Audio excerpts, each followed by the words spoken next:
पिछले एपिसोड में आपने देखा कि नागिन और नेवली की आपस में लड़ाई हो रही थी। तभी वहाँ सुजाता आ गई। सुजाता ने जोर से बोलकर नेवली को रोका। सुजाता की आवाज सुनकर प्रतीक की आंख खुल गई।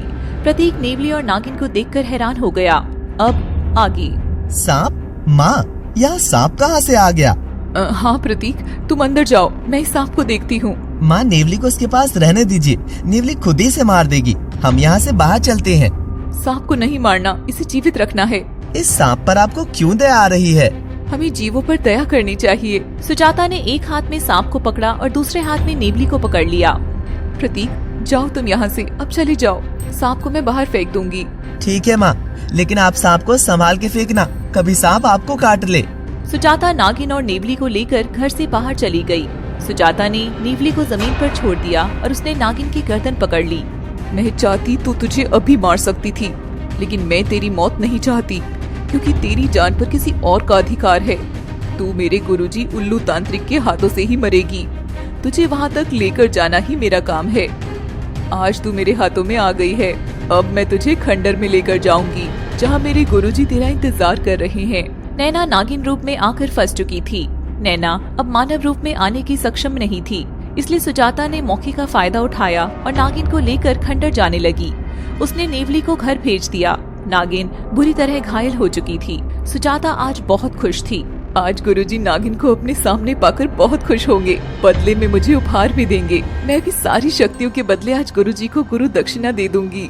नागिन बार बार बचकर निकलने की कोशिश कर रही थी, लेकिन सुजाता उसे छोड़ नहीं रही थी। इतनी आसानी से कैसे छोड़ सकती हूँ? अब तू मेरे कब्जे में है। अब और तेरी कहानी हमेशा हमेशा के लिए खत्म हो जाएगी। जितना जीना है आज ही जी ले। आज के बाद तुझे ये मौका दोबारा नहीं मिलेगा। सुजाता नागिन को लेकर खंडर पहुंच गई, लेकिन जैसे ही उसने खंडर में प्रवेश करने की कोशिश की, वहाँ डेविल आ गया। सुजाता, नैना को छोड़ दो। डेविल, तुम जानते नहीं हो कि ये हमारे कितने काम की है?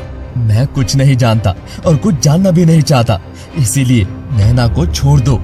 मैं नैना को गुरुजी के पास लेकर जाऊंगी। उल्लू मेरा भी गुरु है, लेकिन मैं नैना को किसी को नहीं दूंगा। मेरे रास्ते से हट जाओ डेविल, वरना तुम्हारे और नैना के लिए अच्छा नहीं होगा। मैं नैना को प्यार करता हूँ। मेरे होते हुए नैना को कोई भी नुकसान नहीं पहुँचा सकता है।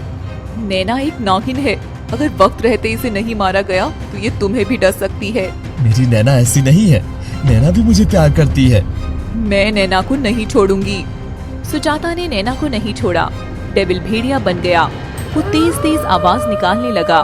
भेड़िए ने सुजाता पर हमला कर दिया। सुजाता ने अपनी शक्तियों से भेड़िए को रोकने की कोशिश की, लेकिन भेड़िया नहीं रुका। सुजाता भेड़िए को बराबर जवाब दे रही थी। सुजाता ने नागिन को नहीं छोड़ा। भेड़िए ने नागिन को छुड़ाने की बहुत कोशिश की, लेकिन सुजाता ने नागिन को नहीं छोड़ा। नागिन को बचाना इतना आसान नहीं है। ये नागिन तुम्हारा काल है। नागिन ही तुम्हें मारेगी। भेड़िया ने दोबारा सुजाता पर हमला किया। सुजाता ने खुद को बचाने की कोशिश की, लेकिन इस बार सुजाता के हाथ से नागिन छूट गई। सुजाता ने दौड़कर नागिन को पकड़ने की कोशिश की, लेकिन नागिन ने सुजाता को काटने की कोशिश की। सुजाता पीछे हट गई।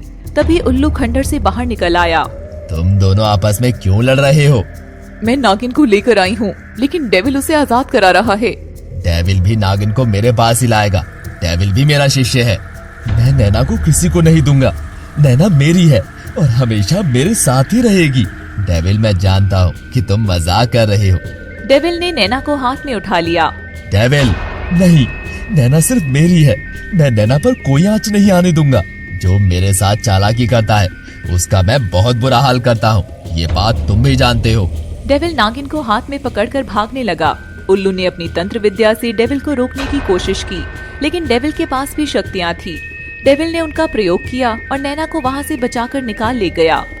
डेविल नैना को लेकर नदी के किनारे पहुँच गया, जहाँ नैना और डेविल आपस में मिलते थे। डेविल ने नैना को जमीन पर छोड़ दिया। डेविल दौड़ कर गया और जंगल से औषधि लेकर आ गया। उसने नागिन को दवाई लगाई। नैना, मैं अच्छे से जानता हूँ कि तुम मुझसे गुस्सा हो गई हो। मैं आज तुम्हें नहीं रोकूंगा। अगर तुम जाना चाहती हो तो जा सकती हो, लेकिन मैं तुम्हें सच में बहुत प्यार करता हूँ। नागिन मानव रूप में आ गई। डेविल, मैं गुस्सा नहीं हूँ, लेकिन तुम भेड़िए हो। तुमने मुझे ये सब क्यों नहीं बताया? मैं सोचता था कि तुम मेरा सच जानकर मुझे छोड़कर चली जाओगी। मैंने इसीलिए तुमसे ये बात छुपा कर रखी। लेकिन तुम नागिन हो, तुमने भी कभी नहीं बताया। नैना ने कुछ नहीं कहा और चुप हो गई। नैना, क्या तुम मेरे पास से जाना चाहती हो? नहीं डेविल, मैं तुम्हारे पास से नहीं जाना चाहती हूँ। मैं भी तुम्हें प्यार करती हूँ। मैं अब तुम्हें कुछ नहीं होने दूंगा। उल्लू तांत्रिक अब तुम्हारा कुछ नहीं बिगाड़ पाएगा। नैना ने डेविल को गले लगा लिया। नैना और डेविल एक दूसरे के प्यार में पड़ चुके थे। नैना ने विवान को छोड़ दिया। विवान नैना को जंगल में ढूंढ रहा था। नैना, तुम कहाँ चली गई? नैना, तुम मेरे पास क्यों नहीं आ रही हो? विवान नैना के लिए खूब रोया, लेकिन विवान की आवाज नैना तक नहीं गई। नैना डेविल के साथ खुश थी। नैना, अब तुम सारा सच जान गई हो। हम दिन में साथ रह सकते हैं, रात को तुम्हें मुझसे दूर जाना होगा, क्योंकि तुम लोगों को खाने के लिए भेड़िया बन जाते हो। नैना, मैं जानबूझकर भेड़िया नहीं बनता हूँ। फिर तुम्हें कोई जबरदस्ती भेड़िया बनाता है? हाँ, तुम ऐसे भी समझ सकती हो, क्योंकि मैं इच्छाधारी शापित भेड़िया हूँ। मेरा खुद पर नियंत्रण नहीं रहता है। तुम्हें भेड़िया बनने के लिए कौन मजबूर करता है? मेरा अतीत से जुड़ा हुआ है। मैं अब चाहकर भी खुद को नहीं रोक सकता हूँ। इसीलिए तुम रात को मुझसे छुप कर रहना। मैं तुम्हें खोना नहीं चाहता नैना। तुम श्रापित कैसे हुए? मैं भी एक सामान्य लड़का था, लेकिन अब जानवर भी हूँ। डेविल, मैं सब कुछ सच जानना चाहती हूँ। ये सब कैसे हुआ, मुझे बताओ। बहुत साल पहले डेविल अपनी माँ के साथ एक गांव में रहता था। डेविल के घर पशुपालन और खेती का काम होता था। एक दिन डेविल भी अपनी माँ के साथ जंगल में चारा लेने गया। डेविल की माँ खेतों में काम कर रही थी। डेविल जंगल में खेलने गया। खेलते खेलते वो घने जंगल में चला गया। एक गुफा के अंदर से डेविल को मंत्रों की जाप करने की आवाज आई।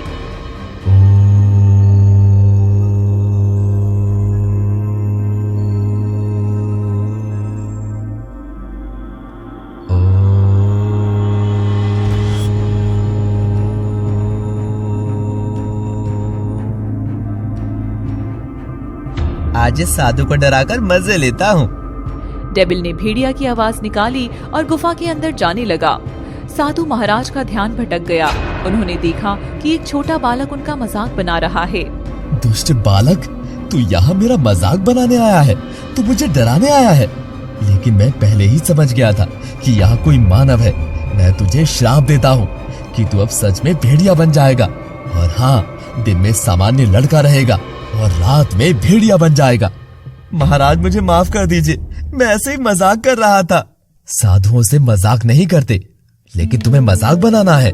साधु बाबा, मुझसे गलती हो गई, मैं ऐसी गलती दोबारा नहीं करूंगा। साधु अपनी जुबान से निकले वचन वापस नहीं ले सकते हैं, इसीलिए मैं तुम पर अब ध्यान नहीं कर सकता। डेविल गुफा से बाहर निकला और हमेशा हमेशा के लिए जंगल में रह गया, जहाँ डेविल को उल्लू का साथ मिला और उल्लू ने डेविल को इच्छाधारी भेड़िया बना दिया। उस दिन के बाद से जब भी मैं रात को जानवर बनता हूँ, मुझसे कुछ न कुछ गलत हो जाता है। मैं जीवों पर दया नहीं कर पाता हूँ, क्योंकि मैं उस समय मानव नहीं जानवर होता हूँ और मेरा भोजन ही दूसरों का मांस और खून होता है। अब आगे क्या होगा? हम इस तरह एक साथ कैसे रह पाएंगे? मैं तुमसे इसीलिए कह रहा हूँ कि हम रात में साथ नहीं रह सकते हैं। मैं तुम्हें श्राप मुक्त करा कर रहूंगी। ये संभव नहीं है नैना। मैं तुम्हारे साथ रहना चाहता हूँ, लेकिन मेरी जान उल्लू के पास है। वो जब चाहे मुझे मार सकता है। मैं उल्लू से भी तुमको बचाऊंगी। लेकिन विवान से मुझे कैसे बचाओगी? विवान बहुत अच्छा है, उसने मेरा हमेशा साथ दिया है। नैना, तुम मुझे यहाँ मारने आई थी, लेकिन मार नहीं पाई हो। मैं तुम्हें क्यों मारना चाहती थी, मुझे कुछ भी याद नहीं है। मैं अब तुम्हें प्रेम करती हूँ। मैं अब हमेशा तुम्हारा साथ दूंगी। आज तुमने मुझे बचाया है। लेकिन शाम होते ही तुम यहाँ से चली जाना। ठीक है डेविल, लेकिन जल्द ही मैं तुम्हें श्राप मुक्त कराऊंगी। अब शाम होने वाली है, तुम यहाँ से चली जाओ। कभी कोई अनर्थ हो जाए, लेकिन अपना ध्यान रखना। उस उल्लू और सुजाता से तुम्हें बचकर रहना है। मेरे पति प्रतीक को भी सुजाता से बचाना है, क्योंकि प्रतीक सुजाता का बेटा नहीं है, इसलिए उसको बचाना बहुत जरूरी है। वो मासूम और निर्दोष है। नैना शाम को अपने पति प्रतीक के पास जाने लगी। जाते हुए उसे रात हो गई। जैसे ही नैना ने घर का दरवाजा खोला तो उसने देखा कि सुजाता वहाँ पहले से ही खड़ी है और पीछे से कुल्हाड़ी द्वारा प्रतीक पर वार कर रही है। नैना की चीख निकल गई। नहीं, ये नहीं। कहानी जारी रहेगी।